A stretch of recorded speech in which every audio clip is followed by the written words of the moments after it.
Teraz ma dobre počúvajte, teda ak je to nejaký volič SNS, zajtra 7.45, ak som sa dobre pozrel, je omša v Snine.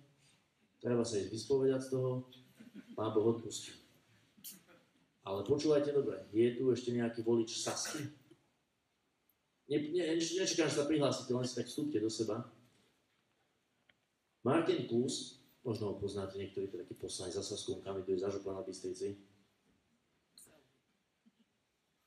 Na našu debatu, keď sme rozprávali viacerí ako poslanci, že teda je to čistá provokácia na tej hranice, tak vystúpil, viete, s takou myšlienkou hodnou génia, že či my vieme, koľko majú na tých hraniciach vojakov Rusi.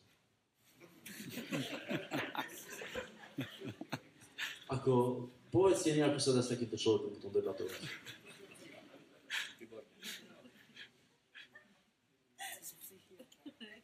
Chápete, on nám normálne vybil poistky, lebo na taký argument sa nedá nič povedať.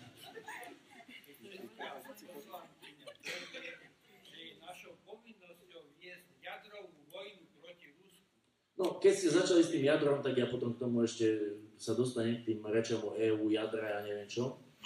Ale druhýkrát, teraz naposledy, za posledné možno 2 týždne, nám vybil poistky lietajúci prezident. Poznáte ho. Mimoriadne obľúbený v rámci republiky. Ja ho volám čestný. Počúvajte, začal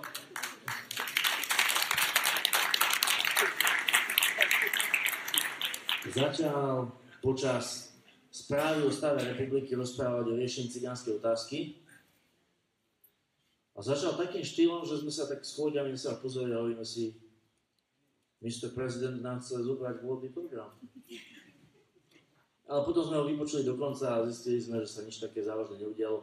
Začal s tým, že je najvyšší čas, aby štát zbúral cigánske osady. To nie je možné.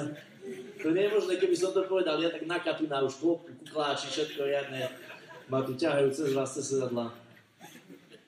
Normálne prezident s tým vystúpil pred parlamentom.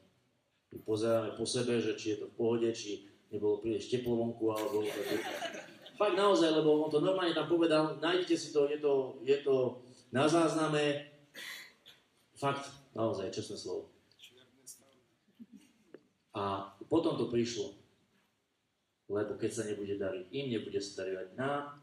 A do roku 2020 môžeme postaviť nové, seriózne, slušné obydlia za 450 miliónov eur. Tak sme si povedali, nesklamal. A potom bolo nám teplo, lebo tie peniaze to sa len my zase poskladávame.